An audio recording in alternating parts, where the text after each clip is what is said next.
지난달 외환 보유액이 70억 달러 가까이 늘면서 다시 사상 최대치를 기록했습니다.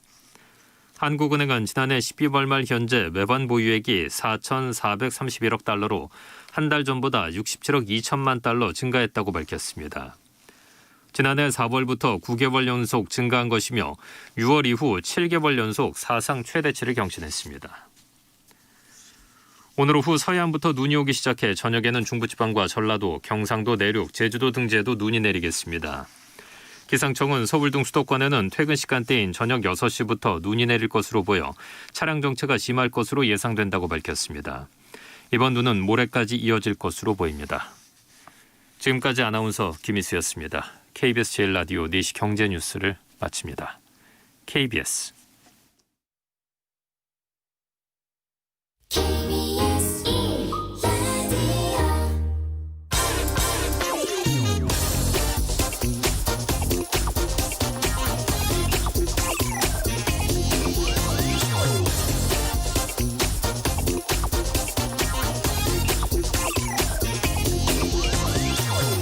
네, 어제 전병서 중국금융경제연구소장 최경련의 경제쇼에서 미중 관계에 대해서 이렇게 전망했죠.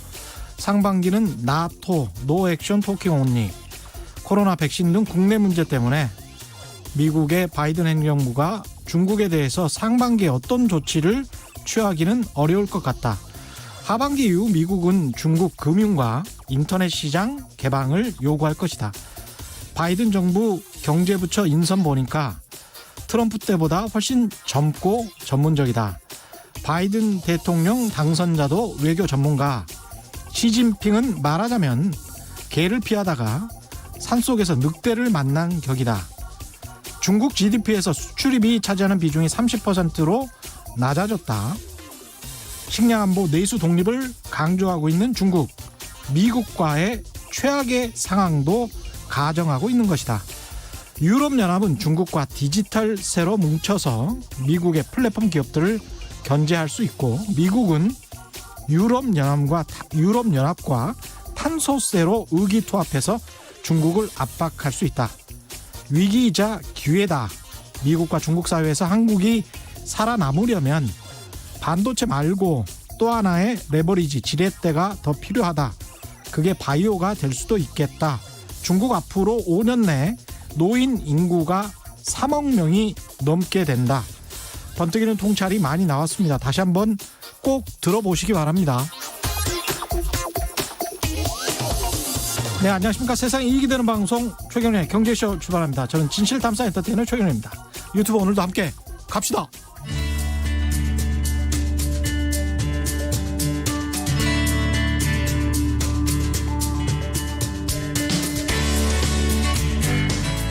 경제방송 아무거나 들으면 큰일 납니다. 듣고 또 들어도 탈이 나지 않는 최경영의 경제쇼. 네, 우리나라도 다음 달부터 다행히도 코로나19 백신 접종이 시작될 것 같은데요. 지난 1년 코로나 바이러스 때문에 우리 삶의 많은 부분들이 바뀌었습니다. 코로나19라는 광풍이 그치고 난 후에 우리가 맞닥뜨리게 될 세상에 대해서 이제 좀 이야기를 진지하게 나눠봐야 될 시간입니다. 리엔 경제연구소 소장이신 곽수정 박사 나오셨습니다. 안녕하십니까? 네, 안녕하십니까? 예, 오늘 네. 코스피가 역사상 처음으로 3,000을 한번 장중에 찍었나 봅니다. 예. 댓글에도 지금 뭐 그 이야기를 굉장히 많이 해서 그 이야기 먼저 좀. 제가 한 2달 전인가 KBS 뉴스라인에 한번 나가가지고 한 달 전인지 모르겠습니다. 3,100까지도 갈 수 있다는 말씀을 드렸었는데 일단 3,000은 찍었고요. 일단 조정은 거칠 거라고 봅니다. 조정은 거칠 건데 아무래도 이제 우리나라 증시는 지금 풀려 있는 유동성의 문제, 그다음에 유동성을 놓고 이성적인 판단을 하기는 상당히 곤란할 거라고 저는 보여지거든요. 그래서 만약에 미국 시장과 중국 시장이 어떤 시장을 펼치느냐에 따라서 한국 증시는 3,300까지도 간다라고 하는 일부 애널들의 말에 동의를 표면하면서도 이게 과연 정상인가라고 하는 물음은 안 할 수가 없다. 정상인가? 그렇죠. 정상인가라고 물으면 지금과 같은 코로나19 시대에 산업 활동과 소비 활동이 위축된 마당에 그렇죠. 기업에 대한 미래 투자가 진행된다라고 가정을 하더라도 예. 그렇다 그러면 방금 읽어주셨지만 바이오 산업과 예. 그다음에 디지털 정보 통신 산업을 예.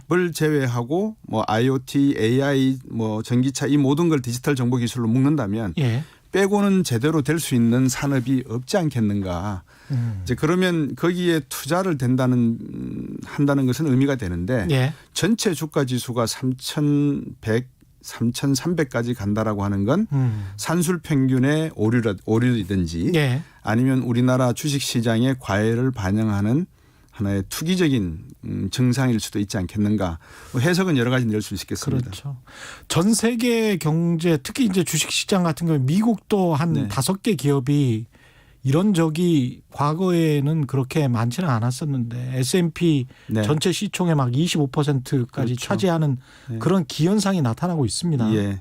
그러니까 이제 소비자들, 투자자들 입장에서는 그런 거 아니겠습니까? 돈이 예. 많이 풀려서 어느 정도 소비를 더 하고 싶은데 사회적 거리두기 때문에 소비는 제한이 되고 그다음에 소비자도 여러 가지 형태가 있습니다만 우리가 흔히 하는 말로 돈이 돈을 번다 그러지 않습니까? 예. 돈이 많은 분들은 지금과 같은 시대에 투자할 곳을 제대로 찾지를 못하거든요. 네. 정부에서 예를 들어서 뭐 9천억 달러를 이번에 풀었다. 예전에 1조 3천억을 풀었다. 예. 달러를 풀었다. 그러면 그 돈이 어딘가 가야 되는데 예. 그 간 곳에 대한 정확한 통계가 아직 나오지 않고 있거든요. 맞습니다. 미국도 맞습니다. 예. 벌써 뭐 피싱을 통해서 2천억 달러가 날아갔다는 이야기도 들리고 하듯이 예. 그러면 이런 돈들이 과연 주식시장으로 흘러 들어가는 역할을 했다면 그림자 금융 쪽에서 장난을 쳤든지 이거는 뭐 음모론일 수도 있는데 예. 예. 하여튼 비정상적인 투자 활동이 이어지고 있는 것은 그만한 비정상적인 투자 자금들이 돌고 다니는 현상이다. 그래서 이런 코로나19 시대에 과연 주식시장의 형태가 올바른 것인가의 문제는 올바를 수도 있고 아닐 수도 있는데 예. 전문가분들의 아마 진지한 토론이 한번 필요할 것 같습니다. 그 풀린 돈이 실물 경제로 얼마나 갔는지 나중에 진짜 네. 그 실상을 확인해 보면 네.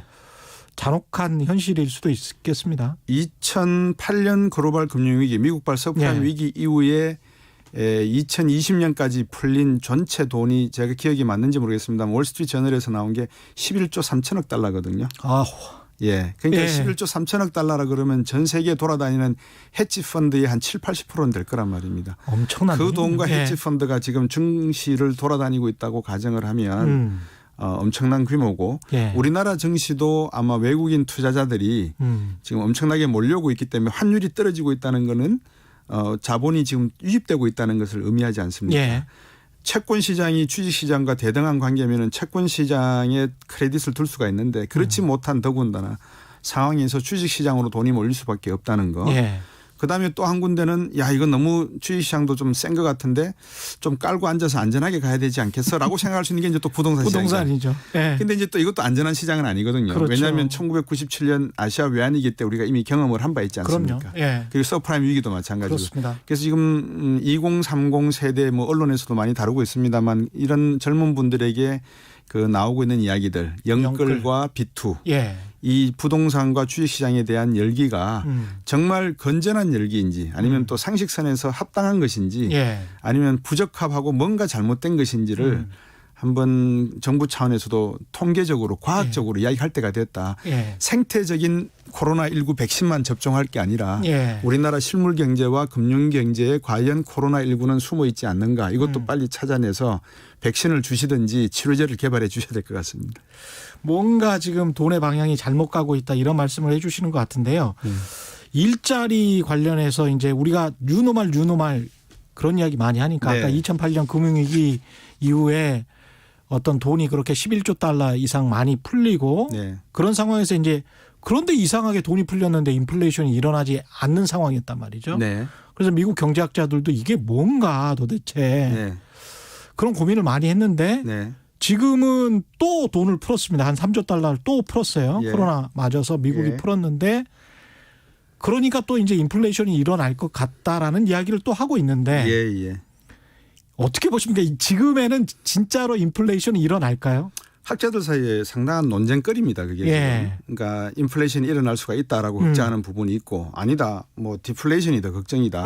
오히려 기대 인플레이션으로 나서 물가가 2%를 넘어섰으면 좋겠다라고 예. 이야기하는 데도 많이 있습니다. 예. 근데 이제 방송 전에 잠깐 말씀을 나눴었지만 보통 이게 인플레이션을 걱정할 정도가 되거나 아니면 정부 부채, 지금은 정부 부채가 상당히 커지고 있지 않습니까?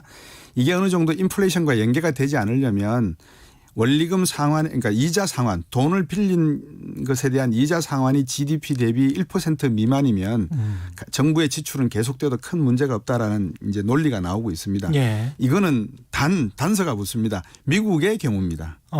미국은 기축통화니까 예. 달러화를 뭐 11조 3천억 달러를 더 풀어도 각 가정에서 GDP의 1%를 어느 정도 이자로 부담해도 문제가 없다면 큰 문제가 없을 수가 있는데 그렇죠. 한국 경제 같은 경우에 환율이 요동을 치고 예. 이제 이런 문제가 생기면은 우리는 대부분 수출을 하기 위해서 원자재를 수입해 오는 국가고 이게 어떤 국내 소비자 물가에 영향을 줄 것인가는 미국의 인플레이션에 대한 우려에 대한 논쟁보다는 우리의 인플레이션에 대한 우려는 보다 다원다차 방정식을 풀어야 되는 거다. 저는 그렇게 보여집니다. 예. 미국 같은 경우에 저축률이 3월 달에 33% 정도였거든요. 예. 돈을 푸니까 이분들이 돈을 안 쓰고 2008년도 경험이 있어놓으니까 돈을 다 세이브해버린 거예요. 예. 그러다가 이제 조금 안정이 되고 하니까는 사회적 거리두기에 적응이 되고 돈을 써도 지금 현재 16%인가 뭐 같은 그전 10%대로 떨어졌단 말입니다. 예. 그래도 10%가 넘습니다. 미국 같은 경우에. 예. 이게 이제 백신 접종이 되고 올 하반기에 만약에 코로나19 사태가 진정이 된다 그러면 다 소비로 쏟아져 나오지 않겠습니까? 그렇죠. 이제 그럴 때 물가 걱정을 해야 되죠. 예.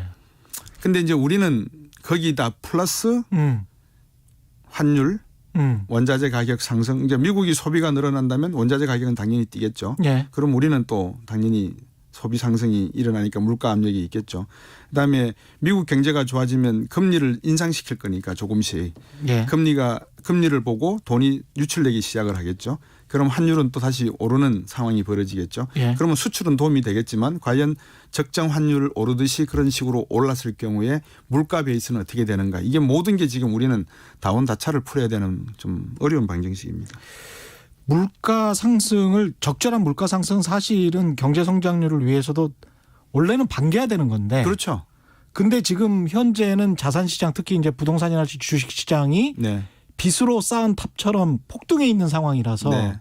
이런 상황에서 이제 물가 상승이 오고 그게 시중 금리 인상으로 연결이 되면 네. 그때의 자산 가격의 어떤 하락 또는 폭락을 우리 경제가 견딜 수 있겠느냐라는 점 때문에 이제 굉장히 걱정하는 거 아니겠습니까? 그렇습니다. 그러니까 예. 방금 말씀하신 대로 이제 인플레이션이 발생되면 이제 부동산 가격도 상당히 고평가되어 있다고 생각이 되면 이제 떨어지거든요. 그렇죠. 왜냐 그러면 인플레이션이 되면 이거를 막기 위해서 정부가 브레이크를 거는 게 금리를 올린단 말입니다. 예. 금리를 올리면 지금 고정금리가 아닌 변동금리로 대출을 받아서 집을 사신 분들, 주식 투자하신 분들이 다 주식을 팔고 부동산을 팔아서 빚을 갚아야 되잖아요. 예. 이제 그 과정 속에서 벌어지는 공급의 확대, 그러니까 부동산 시장에 팔려고 하는 물건이 늘어난다거나 주식을 매도하겠다는 사람이 늘어나게 되면 일시에 이제 가격들이 하락할 수가 있다는 이제 우려가 있는 거죠. 예. 근데 이제 그것이 국가 경제가 모든 나라가 지금은 유럽, 한국, 일본, 중국 할 것이 다 돈을 풀었지 않습니까? 그렇죠. 그게 동등한 비율로 돈을 풀었다 그러면은 어느 정도 세계적인 글로벌 경제 체제 내에서 균형을 잡아준다면 큰 문제는 안 된다고 봅니다. 그런데 예. 이게 균형을 못 잡고 한쪽으로 기울어지게 되면 미국이 예를 들어서 바이든 정부가 중국 때리기를 강화한다든지 뭐 중국과 EU 간의 어떤 그 투자 협정이 잘못돼 가지고 예. 좀 문제가 생기는 이러면 이제 파열음이 나면 거기에 대한 불안감은 이런 한국 경제에서 고스란히 짊어질 가능성도 있다는 거죠. 예. AAA님은 이주열 한국은행 총재가 이야기한 예. 그레이트 리셋은 무슨 뜻인가요? 이런 질문해 보셨는데. 예. 예. 그 2008년도 불황을 보통 이제 The Great Recession이라고 합니다. 예. 불황이라고 하는 것은 2분기 연속으로 해서 마이너스 경제 성장률을 나타낼 때 이제 불황이라고 하는데 예, 그때를 왜 대불황이라 그랬냐 그러면 마이너스 5%대로 떨어졌습니다. 예. 그러면 이게 그냥 보통 불황과 공황 사이에 준하는 위치한 불황이다. 그래서 이제 대불황이라고 표현했고요. 예. 경제학 교과서에도 공황에 대한 정의는 없습니다. 불황은 방금 말씀드린 게 정의고요. 그러면 이제 제 개인적으로 정의를 갖고 있는 게 대공황이라고 불리려 그러면 한 분기당 경제 성장률이 마이너스 10%대 이하로 떨어지면은 한 분기당 한 분기에 예, 이게 대공황이다. 저는 그렇게 보거든요. 예. 이제 그런 역사는 1929년 역사 외에는 없으니까 대공황까지는 아니겠지만 예. 지금 2008년도 물으신 내용은 2008년도 경제 위기 상황이 마이너스 5%대 밑으로 떨어진 상황 예. 그것을 대불황이라고 정의했었습니다. 미중 갈등에 관해서도 어제 전병소 소장 이야기를 했는데 네. 하반기 때는 격화될 가능성이 있다. 예. 상반기 때 그 자산 가격의 상승을 즐길 수 있는 유일한 타이밍일 것이다. 그런 이제 이야기였거든요, 사실은. 네, 예. 9693님은 그래서 달러의 기축통화 지키기 위해서 네. 남중국해 분쟁을 일으킬 우려가 네. 있다고 하던데 네.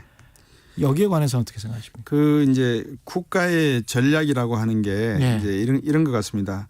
군사 안보가 있고 경제 안보가 있고 이제는 사이버 안보까지 포함이 됐거든요. 예. 예를 들면 바이든 정부가 들어서게 되면 과연 이란의 핵 정책은 어떻게 되겠는가. 예. 또 바이든 정부가 인수위 과정에서 중국과의 어떤 마찰음이 생기지 않겠는가. 북한의 움직임은 그런 이야기를 많이 다뤘거든요. 예.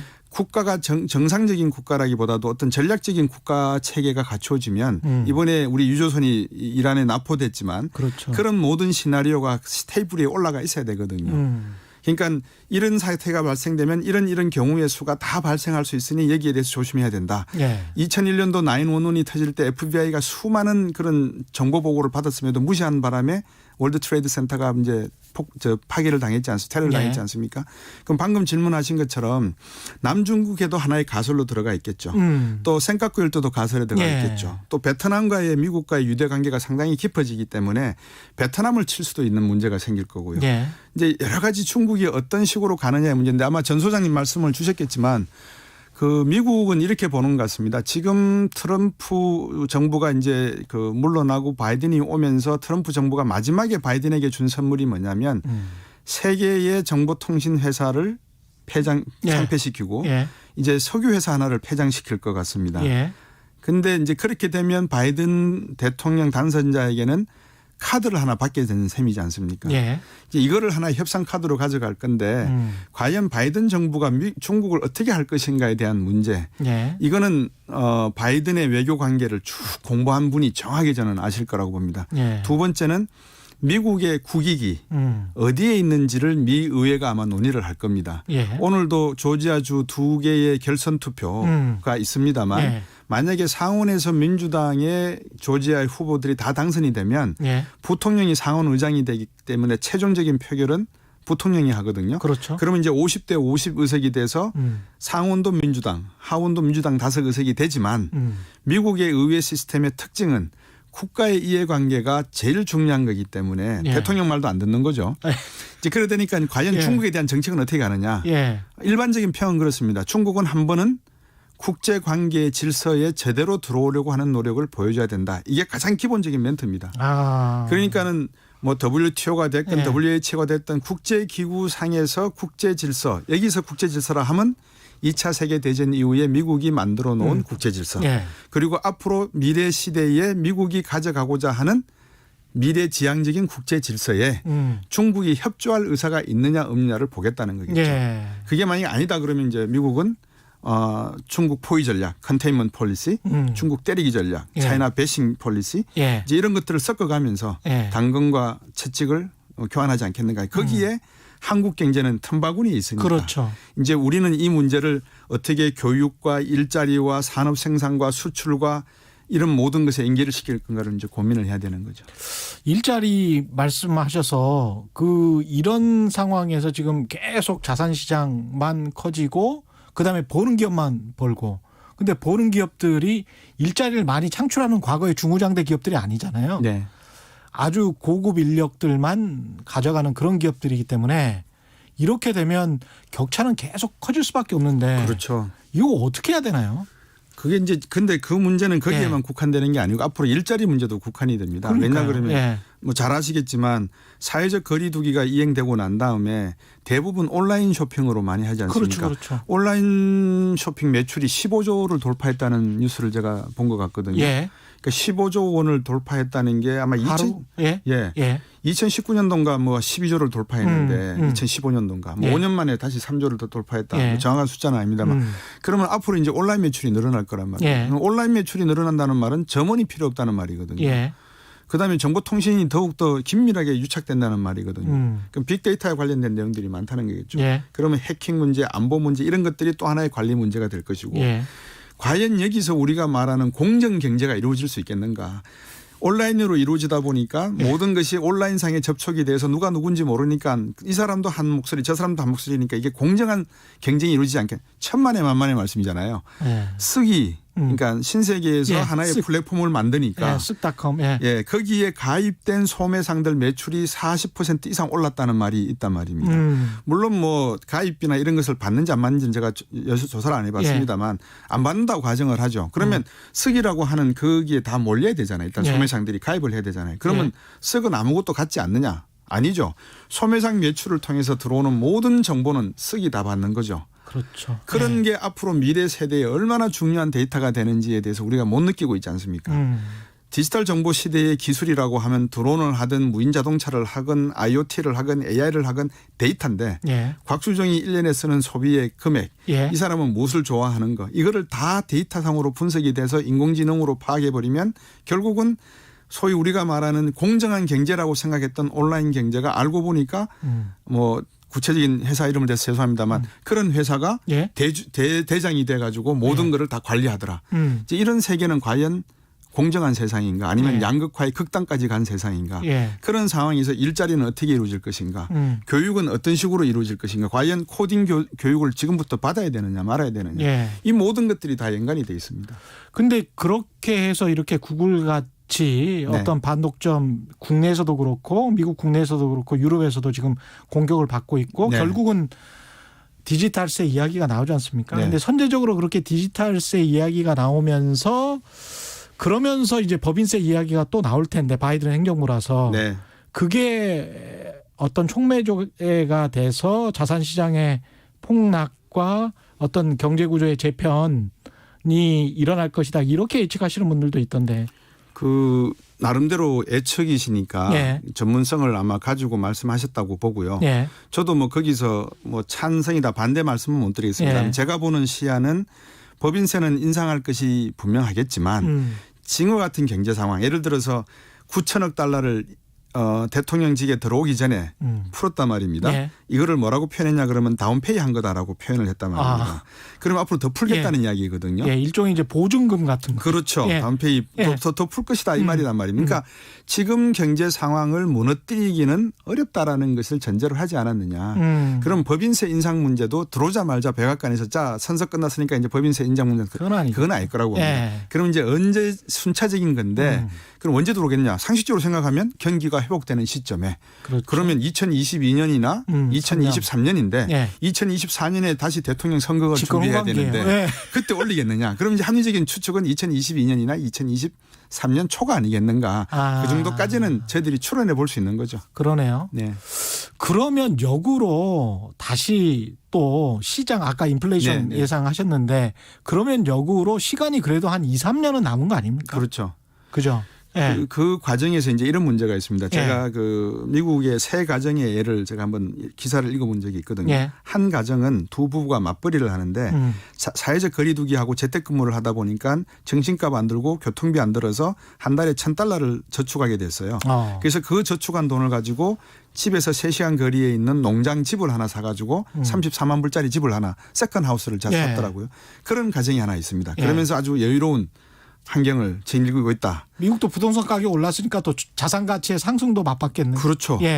그게 지금 한 40만 불 넘었겠죠. 두 번째 가정은 뭐냐면 29살 먹은 여성인데 학교 보육교사를 하다가 이 코로나 때문에 학교가 문을 폐쇄를 했지 않습니까? 그러다 보니까 이제 직장을 잃었는데 자기 사업을 이제 시작을 한 겁니다. 근데 자기가 잘하는 게 보육이니까 건물 임대료가 지금은 또 싸니까 저금리니까 이제 사업을 나가는 세대가 한 케이스가 또 생깁니다. 세 번째 케이스는 누구냐 그러면 18세의 자폐증을 앓고 있는 아이를 혼자 키우는 55세 된 여성인데 정말 신용불량인 겁니다. 그러니까 모든 급여가 들어오면 차압을 당하는 상황. LA에서 추당 $600의 주급을 실업수당을 받으면서 생활하다가 고향인 테네시로 오면 일자리가 생기겠지 하면서 왔는데 6개월 동안 호텔에 머물다가 이제 돈이 없어서 길거리에 차 안에서 잠을 자고 있는 55세 여성의 문제. 아까 앞에서 말씀하신 이 코로나19가 끝나고 나면 이 세 사람의 모습이 어떤 방향으로 바뀌어 있을지 또 바뀌어갈지에 대한 고민이 시작이 돼야 되지 않습니까? 근데 아까 제가 지나가는 말 가볍게 그냥 돈을 번다고 말씀을 드렸는데 지금 우리가 주식 투자나 부동산 투자를 해서 수십억의 돈을 벌거나 수억을 돈을 벌거나 이 사람들이 과연 100명 중에서 한 몇 분이야 될까? 왜냐 그러면 주식시장은 제로섬 게임이고 모든 시장은 제로섬 게임입니다. 그러니까 경제가 성장하지 않는 이상 파이를 계속 키워나가지 않는 이상 딱 한정된 파이 속에서 누가 더 많이 가져가고 적게 가져가는가에 싸움을 하는 거지 않습니까? 그렇죠. 그러니까 주식시장은 더 하죠. 누가 돈을 땄으면 누가 돈을 잃는 사람이 있지 않습니까? 그러면 이게 앞에서 말씀드린 세 가지 경우 중에서 첫 번째 사례의 여유와 한가함을 즐길 수 있는 사람. 직장을 계속 유지하면서 고소득을 받으면서 세컨하우스, 서드하우스를 살 수 있는 사람. 그리고 마지막 케이스의 이 양극단의 갈림은 엄청날 거라는 거죠. 그게 지금 대한민국에서도 벌어지고 있는 상황이 저는 있다고 보이지고요. 그렇죠. 통계청이나 언론기관에서 제대로 한번 이런 가정의 행태를 조사하면은 우리도 다양한 지금 코로나19 이후의 가정의 상황들이 소비자들의 패턴이 나올 거라고 보여집니다. 이 정부가 뭐 이번 정부 차기 정부 할 거 없이 이거는 정말 소위 말해서 국가적인 이해관계이기 때문에 빨리 이 문제에 손을 쓰지 않으면 저는 일자리 문제, 산업의 문제와 다 연관이 돼 있어서 부동산 가격의 급락, 주식시장의 폭락도 다 연관이 돼 있어서 절박한 문제가 아닌가 생각이 됩니다. 근데 이런 코로나19 때문에 이건 천재지변 같은 자연적인 재해인데 그것 때문에 더더욱 이제 그전에도 양극화 문제가 한국도 심각했지만 이게 더 격차가 벌어지면서 시대에 낙오돼 버리는 세대들이 가령 뭐 한 20% 30% 생겼다. 그러면 국가나 정부는 뭘 해야 됩니까? 좋은 말씀이죠. 이제 흔히 정부가 하는 말씀은 일자리를 늘리겠다. 근데 방금 그 말씀이 이제 그 타겟팅을 저희들이 세팅을 해야 됩니다. 첫 번째 2030 세대분들에 대한 왜냐하면 주식과 부동산에 이분들이 지금 거의 뭐 올인하다시피 지금 들어와 있다라고 제가 느껴지기 때문에 그러니까 이분들에 대한 행태 그다음에 방금 말씀드렸던 세 번째 가정 최저 생계와 극빈의 생계를 유지할 수밖에 없는 사람들이 물가가 오르게 되면 더욱더 위험해질 수밖에 없는 상황. 그렇죠. 그다음에 중산층이라고 지금 생각하고 있는 분들이 대부분 중소기업과 중견기업에 근무하고 있는 분들이 다수입니다. 물론 대기업에 근무하는 분들도 중산층이라고 생각하겠지만 9988이지 않습니까? 그렇죠. 그러니까 88%의 근로자분들이 다 중소기업에 지금 몰려 있습니다. 그러면 중소기업의 일자리는 앞으로 어떤 식으로 성장과 맞물려서 변할 것인가. 그러니까 양극단의 문제와 가운데 문제가 다 지금 공존하는 상태거든요. 그러네요. 어느 거 하나를 잘못 건드리게 되면 다 무너져 버릴 수도 있고 제대로 관리한다는 게 상당히 어려운 상황이 지금 있는데 여기에 대한 논의가 지금 없다는 거죠. 그러니까 이거 논의한다는 것 자체가 상당히 민감한 문제지 않습니까? 사람은 이런 거는 시장에서 민감하게 반응할 수밖에 없으니까요. 너무 겁을 줘도 안 되고 그렇다고 너무 안일하게 대응도 안 되는데 중앙재해대책기본법이라든지 공정 3법이라든지 여러 가지 법안들이 나오고 기본소득법도 나오고 있지 않습니까? 그럼 여기에 대해서 우리가 법안을 이야기해서는 안 된다고 저는 봅니다. 왜냐하면 재해기본법도 99%의 중소기업들 대표들이 부담해야 될 문제란 말입니다. 아, 중대재해기업처벌법 말씀하시는 거죠? 중대재해기업처벌법. 이름이 길어가지고 중재기라고 합니다. 중재기로 하시죠. 뭐. 중재기. 중재기를 이야기할 때도 99%에 해당하는 중소기업의 현장을 아는 분들이 어느 정도 거기에 담아야 됩니다. 내용. 무작정 그 임시 근로직 이분들이 당하고 있는 그 억울함을 가지고 저희들이 그분들의 사정을 무시할 수가 없지 않습니까? 그런데 그게 왜 그렇게 됐는지를 원인을 알아야 되지 않습니까? 근데 그 원인을 봐야지만 해결책이 나온다는 거고요. 그러니까 그다음에 또 뭐 기본 소득법. 그러면 디지털 시대로 가면 온라인 쇼핑, 온라인 매출 전부 다 그 언택 근무가 이제 유행이 되고 언택 소비가 유행이 되는데 이렇게 되면 일자리가 없어진단 말입니다. 그러면 그럴 경우에 제조업에 있던 사람들에 대한 기본 소득은 어떻게 누가 벌어서 어떻게 세금으로 부담할 건지 아니면 뭐 도네이션을 할 건지를 정해야 되지 않습니까? 그렇죠. 이런 논의가 없이 그냥 툭 던진다는 것은 그냥 뜨거운 곳에다가 뜨겁게 달구어진 노쇠 그릇에 물 한 방울 얹어 놓으면 바바바박 끓지 않습니까?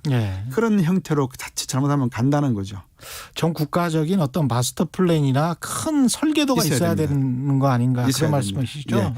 국익 차원에서 여야를 떠나서 정말 미래 세대에 대한 일자리와 생존의 문제 예. 그리고 양극화가 심해지고 났을 때의 최저생계층과 극빈자들에 대한 대책 이거는 누구 하나의 이해관계와 관계없이 예. 국가의 이해관계이기 때문에 예. 여기에 대한 문제는 여야를 떠나서 지금 국회에 계시는 정치인분들은 정말 이 문제의 심각함을 깨달으셔야 된다고 저는 생각하거든요. 예. 근데 그때마다 이제 이해관계에 치우치거나 이슈에 치우치거나 또 이제 뭐 언론도 사실은 문제긴 합니다. 그러니까 언론도 막 뜨거운 이슈에만 뭐 이렇게 다가서잖아요. 그러면서 이제 근본적인 문제랄지 지금 말씀하신 큰 그림을 잘 안 그려주는 것도 있고 그다음에 우리는 토론하고 갈등하는 거는 많은데 네. 합의는 거의 안 하잖아요. 서로 간에 이제 이해를 어느 정도 야 그래 당신은 그러면 지금 100 가지고 있으니까 그러면 99 그러면 나는 뭐 0.5 이래가지고 서로 간에 어떤 타협을 해본다 할지 근데 그런 게 거의 없어서 문화적으로도 정말 좋으신 말씀인데요. 예. 조지 슐츠 전 국무장관이 지난 12월 달에 100세 생신 때 예. 워싱턴 포스트에 기고를 예. 하나 하셨습니다. 예. 자기가 인생을 100세까지 살면서 가졌던 가치 10가지. 예. 10가지가 다 뭐냐 뭔지 아시겠습니까? 예. 신뢰라는 것이었습니다. 신뢰. 예. 예. 그러니까 우리는 정치도 그렇고 아까 이제 방금 말씀하신 내용에 왜 이게 싸움만 하게 되는가. 예. 모든 것을 믿고 갈 수 있는 하나의 오피니언 리더 계층이나 그런 집단에 대한 신뢰관계가 지금 존재하지 않는다는 겁니다. 지금 각자 도생의 길로 가고 있는 거 아닌가 하는 말씀인 그렇죠. 거죠. 사실은 그렇습니다. 주식도 그렇고 예. 부동산도 그렇고 정부가 그렇게 애써서 부동산 투기하지 마십시오. 한 집 갖기 해도 충분합니다. 주거 문화로 가야 됩니다. 말씀을 드려도 신뢰를 못 받는 이유가 그렇죠. 예. 알고 보니까 장관들 중에서 집 세 채 두 채 있네. 아. 이제 이렇게 돼버리면 이게 신뢰 구조가 깨버리거든요. 그렇습니다. 예. 예, 그래서 언론에서 지금 우리 최경영 기자께서 하시는 이런 프로그램을 통해서 좀 더 우리 국민들이 많이 생각하고 갈등하는 것을 홍보하는 것은 좋은데 더 큰 문제는 국가의 오피니언 리더로서 책임지고 국민들의 뜻을 받들어서 일을 하는 분들에 대한 신뢰관계. 이거는 국회 여의도가 해줘야 된다. 예. 그 문제는 진짜 중요한 것 같습니다. 그러니까 양극화를 줄이기 위해서 어떤 정책적 개입을 하긴 해야 되는 거죠. 해야 되죠. 정부나 당연히 국회가. 해야죠. 예. 그게 정부가 존재하는 이유지 않습니까? 그 헌법에 나와 있지 않습니까? 네. 국민이 인간다운 삶을 누려야 될 권리를 가지는데 그 권리를 보장해 주기 위해서 정부가 만들어줬고 세금을 거두는 거 아닙니까? 그렇죠. 생명과 재산을 보호하고 국토를 보호한다는 것은 정부가 세금을 받는 이유지 않습니까? 예. 그러면 거기에 합당한 것을 국민들에게 당연히 해드려야 되죠. 말씀 듣다 보니까 과거에 뭐 80년대식의 어떤 경제학에 나눠서 이쪽은 뭐 신자유주의 이쪽은 뭐 진보 이게 별 개념 없이 이제 거의 수렴해 가고 있는 것 같습니다. 그게 지금 미국 쪽에서는 그 경제에 있어서 사회주의적 경제 예. 이 개념의 논쟁이 다시 시작이 됐습니다. 예. 그래서 그 바탕이 어디서 나오느냐 헌법에 들어갑니다. 미국 헌법의 시작이 We the People이지 않습니까? 예. 그 the People이라고 하는 국민은 어떤 국민을 말하느냐. 정말 쉬운 간단한 문제입니다. 그러네요. 예, 우리가 말하는 우리 헌법에 나와 있는 국민의 뭐 모든 주권은 국민으로부터 나온다. 그 국민이 최저생계층의 국민을 말하냐, 중산층의 국민을 말하냐, 최고 부위층의 1%의 국민을 말하냐, 예. 전 국민을 말하냐. 예. 근데 미국은 딱 정해져 있습니다. 그 교수의 입장은 예. 미국이 말하는 We the People의 the People는 중산층이다. 중산층이다. 예. 중간 계층의 어떤 그 삶의 행복과 추구를 위하기 위해서 예. 헌법의 아버지, 미국 독립의 아버지들이 We the People의 the People라는 철학을 가졌지 않느냐 그렇게 해석을 하더라고요. 예. 근데 우리나라는 이제 그렇게 되면은 아니다. 이게 왜 중산층이냐, 하층을 줘야 된다, 상층이다. 아까 말씀하신 대로 예. 논란이 생기지 않습니까? 예. 근데 양심과 상식에 준하면 보통 사람들이 아 내가 중산층이다 그러지. 그러면 행복한 사람들이 많은 거 아닙니까? 예. 그러니까 제가 볼 때는 중산층을 어떻게 보호하고 많이 만들어내는가. 이거는 경제가 성장을 해야 되고 국가의 영토가 넓어져야 되고 여기서 말하는 국가 영토라고 하는 거는 물질적인 어떤 지형학적인 국토가 넓어지는 게 아니고 앞으로 디지털 시대에 있어서 정보의 영역이 넓어져야 되거든요. 근데 우리의 정보 영역은 대한민국 요 안에만 딱 갇혀 있단 말입니다. 예. 어느 곳도 해외에 나가서 지금 우리가 빅데이터를 잘 아시지만 우리나라에서 경제 연구하려고 그러면 로이터하고 톰슨 자리 없으면 못 하잖아요. 없어요. 블룸버그 안 하면 못 하잖아요. 이건 국가의 영토가 없는 겁니다. 맞습니다. 이런 영토의 개념을 새롭게 확장하지 않고서는 어렵다. 전기자동차가 시작이 되면 3만 개의 내연기관 일자리 중에서 2만 개가 사라진다라고 하는데 저는 반대거든요. 2만 개가 사라지지만 1만 개로 줄어들면서 발생되는 수많은 소프트웨어의 일자리, 스타트업 기업, 벤처 기업의 일자리들은 만들어낼 수 있다. 왜? 우리나라는 그런 창의력을 가지고 있다. 저는 그렇게 봅니다. 그 우리나라가 세계에서 만들어낸 게 없지 않느냐? 왜 없습니까? 한글 세계 최초로 창제했고요. 전 세계에 자기 언어 갖고 있는 나라 한국이잖아요. 그렇죠. 그다음에 다란이경인가요? 그 금속활자 우리가 했고요. 직지심경. 직지심경. 그런 거를 우리가 한 게 있습니다. 그러니까 대한민국의 우수성을 조금 더 교육과 정치 철학과 사회 철학으로 좀 보담아 줬으면 이제는 좀 싸우는 거는 좀 그만하고 하나의 방향으로 좀 이렇게 같이 가자고 좀 이렇게 리딩, 가이딩을 해줬으면 좋겠습니다.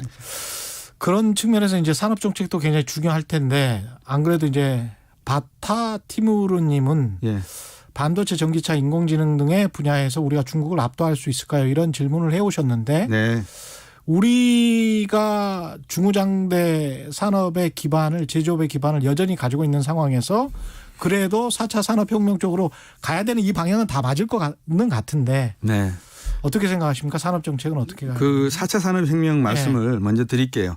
2013년으로 제 기억이 되는데 독일의 경제부처에다가 총리가 지시를 내립니다. 독일 경제가 뭘 먹고 살아야 될지 타스크포스를 만들어라. 그 타스크포스 이름이 I4.0, 인더스트리 4.0입니다. 이것이 몇 년 뒤에 그 월드 다보스 포럼에서 그 뭐 4차 산업혁명이라고 번역이 되었기 때문에 사람들이 이제 4차 산업인데 독일은 이미 7년 전부터 독일의 먹거리에 대해 고민을 했다는 걸 먼저 말씀을 드리고요. 거기서 딥마인드 바둑 둔 거 있잖아요.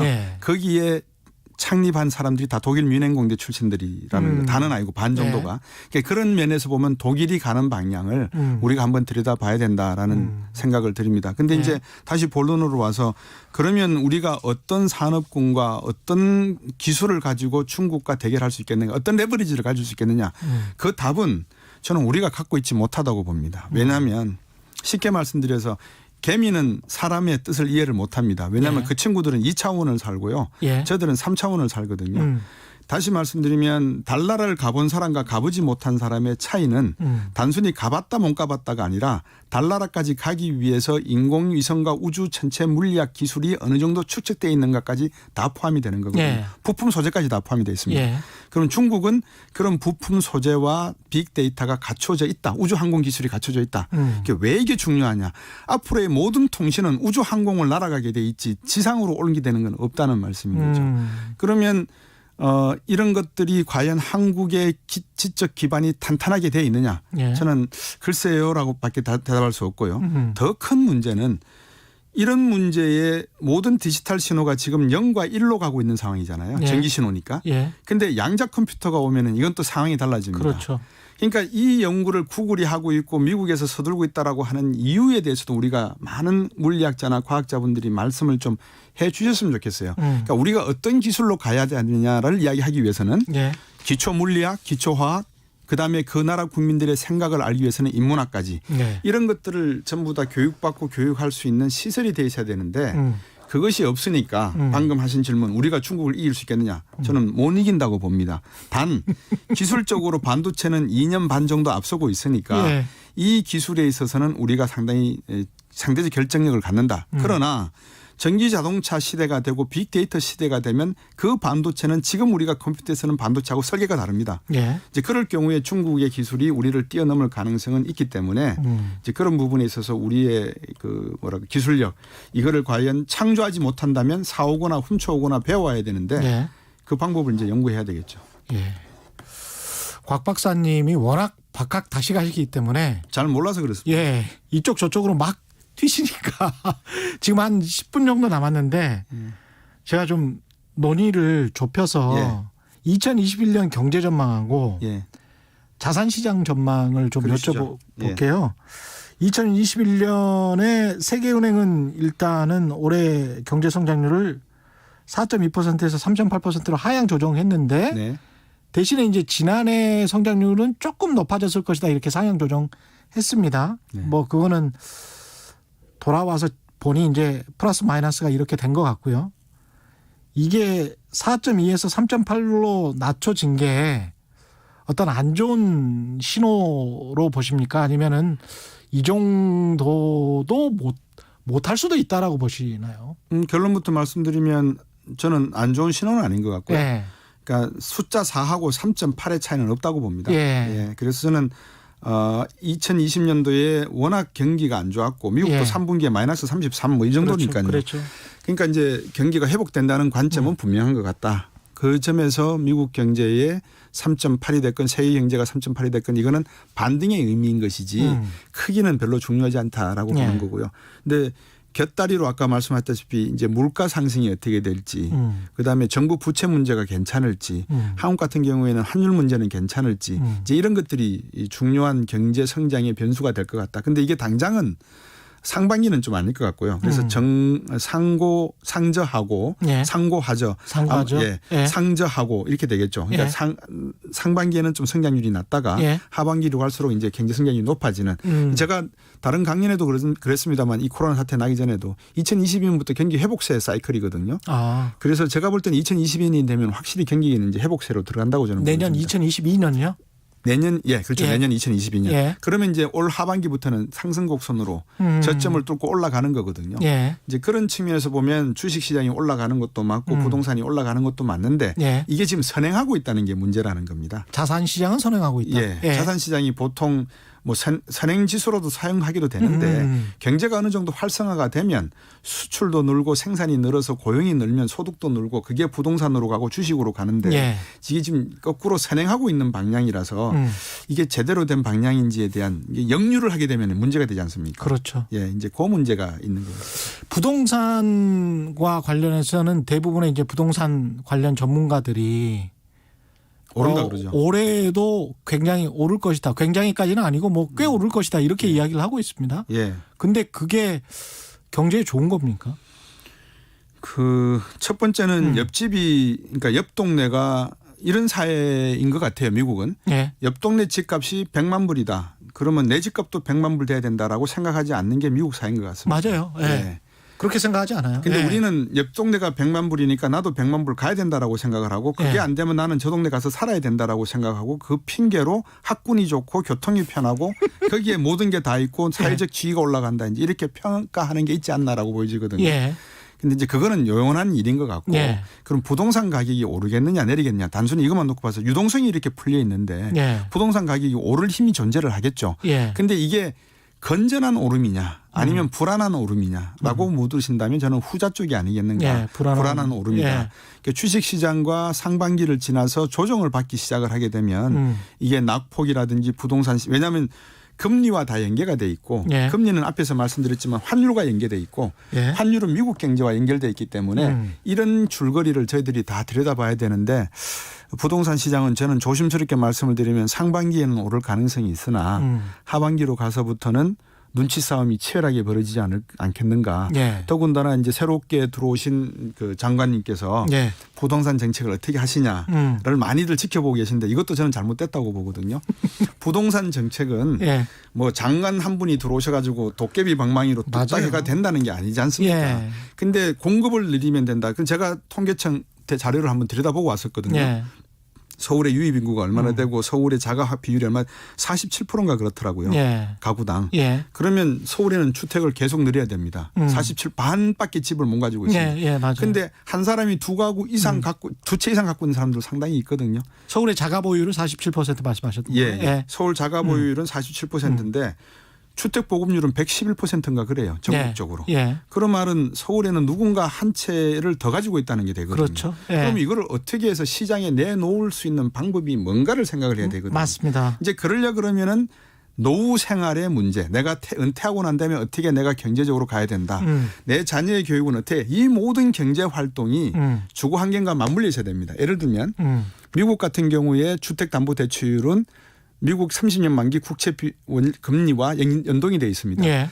플러스 1년 물가 상승률과 연동이 됐습니다. 제 예. 미국의 로렌스에 있는 집이 2001년도에 제가 14만 불을 주고 샀는데 예. 지금 이게 20 21만 불입니다. 예. 그러니까 4만 불 올랐습니다. 별로 안 올랐네. 왜냐하면 예. 소비자 물가 상승률만큼만 오르기 때문에. 제 지역은 투기 지역이 아니거든요. 그렇죠. 예. 그런 식의 건전한 삶의 의식주가 기본적인 삶의 바탕이 되는 사회가 되려면. 근데 되게 편안하잖아요. 편하죠. 예. 근데 우리는 지금 그게 돈의 투자 수단으로 들어가 있으니까 예. 미국도 물론 맨하탄이나 대도시는 투기의 수단으로도 씁니다. 그러다가 서프라임 모기지가 왔고 예. 전 세계의 대공황에 준하는 위기가 15번 있었는데 그게 전부 다 부동산으로 비롯된 것이었거든요. 예. 이제 그런 점에서는 부동산 문제는 쉽게 접근해서는 곤란하다. 교육, 실업, 인구, 고령화 모든 문제가 다 녹아져 있다. 노후 문제까지. 그렇게 보셔야 될 것 같습니다. 근데 부동산 정책과 관련해서 무엇보다 이제 금융을 잘 아시니까 정부가 경기 때문에라도 금리나 그다음에 이제 신용대출이나 이런 것들도 이제 아주 최근에 들어와서 신용대출도 규제를 하기 시작했고 경기 걱정 때문에 금리를 확 올릴 수도 없는 그렇죠. 상황이고 그런데 그렇게 큰 거시 경제 정책을 잘 못하니까 한정적인 정책으로밖에 할 수가 없단 말이죠. 그게 이제 정책은. 큰 그림을 안 그리셔서 그런 것 같아요. 예를 들면 겨울철에 수도꼭지를 조금 틀어놓는 게 좋습니까? 완전히 잠가놔버리는 게 좋습니까? 좀 틀어놔야죠. 틀어놔야죠. 동파가 안 되기 위해서. 그러면 돈이라는 것을 잰다고 해서 부동산이 잡히지 않는다는 걸 알 건데 갑자기 죄버리면 부동산 가격이 떨어지면 또 괜찮은데 그건 또 올라가 버리지 않습니까? 그렇죠. 두 번째 녹색 그런단 말입니다. 박정희 시절에 우리가 그린벨트를 만들어서 서울의 유입 인구와 비준하는 적정한 비율로 산낙 지역을 만들어서 인간이 살기 좋은 동네로 만들어 놨는데 이거를 정부가 들어와서 각 정부마다 다 도시 서울의 집 공급을 늘리겠다 해서 이 그린벨트를 다 뭉갰단 말입니다. 자, 그러면 집값이 어디로 뛰는 줄 아세요? 어디로 뛰는 용산이 뜁니다. 왜? 용산이 녹지잖아요. 이제 이런 식의 부작용들이 곳곳에 나온다. 그러니까 이거를 단순하게 생각해서 이거 아무것도 아닌데라고 하면 할 말은 없습니다. 그런데 정말 국가 전략적으로 생각을 하면 이 부동산 문제라고 하는 것은 앞에서도 말씀드렸지만 교육의 문제, 주거의 문제, 생활 수준의 문제, 고령화의 문제 이게 모두가 농축돼서 녹아나는 게 주거의 문제이기 때문에 정부는 이 부동산 문제만큼은 정말 정책하시는 분들은 가볍게 말씀하지 마시고 그 말씀에 신뢰가 갈 수 있도록 말씀을 하셨으면 하는 생각입니다. 마스터 플랜을 역시 크게 가지고 나가야 되는데 그러기에는 또 5년 단임이라는 우리 어떤 뭐라 그럴까요? 기원하시죠 뭐 그러니. 정치 체제가 그런 게 또 한계가 있군요. 그러니까 이게 뭐 어느 한쪽이 답은 가지고 있지는 않습니다. 근데 너무 국가번호가 뭐죠? 우리나라 국가번호가? 우리가 82 아닙니까? 빨리죠. 국가번호도 빨리예요. 심지어 국가번호도 빨리구나. 그러니까 운명적으로 빨리구나 우리는. 그러니까 좀 이렇게 진중한 예전에는 5개년 개발 계획이 있었지 않습니까? 그래서 정말 어떤 정치를 하시는 분이든지 간에 국가의 이해관계, 즉 국민을 어떻게 하면은 행복하게 살 수 있게 할 것인가의 문제를 놓고 정권이 바뀌었다고 해서 정책이 바뀌지는 않아야 된다는 것. 이 문제만큼은 원칙으로 좀 가져가셨으면 하는 바람입니다. 그리고 마지막으로 지금 현재 실물 경제와 주식 시장의 격차가 굉장히 벌어져 있는 상황인데 요거는 언제까지 이렇게 갈 것 같습니까? 아유, 그걸 알면은 제가 그런 질문은 아주 뭐 현문 오답을 해드려야 되는 것 같고요. 앞에서도 말씀드렸지만 그 상고하저의 경제일 것 같다. 상고하저의 경제. 그래서 모든 건 다 기회를 드립니다. 위기라고 하는 건 위험할 위자에 기회 기자가 합쳐져 만드는 거잖아요. 그러니까는 시장을 나올 때도 충분히 시간을 들이고 나오지 그냥 훅 나오지는 않거든요. 그러니까 그거는 개인적인 투자 판단으로 하시는 게 옳을 것 같고 앞에서도 말씀하신 세계 경제는 하반기부터 상승세다. 그런데 그게 우리나라에까지 훈풍이 불기까지는 미국과 중국과의 관계가 하나의 그 바람막이를 할 거기 때문에 때로는 도움이 되고 때로는 해가 되고 이것이 왔다 갔다 하면서 어떤 그 종합적인 역할론이 나오지 않겠는가 그렇게 생각이 됩니다. 이중기님, 1053님, 1880님, 2191님, 김윤희님, 패션님, 2499님, 2384님 굉장히 많네요.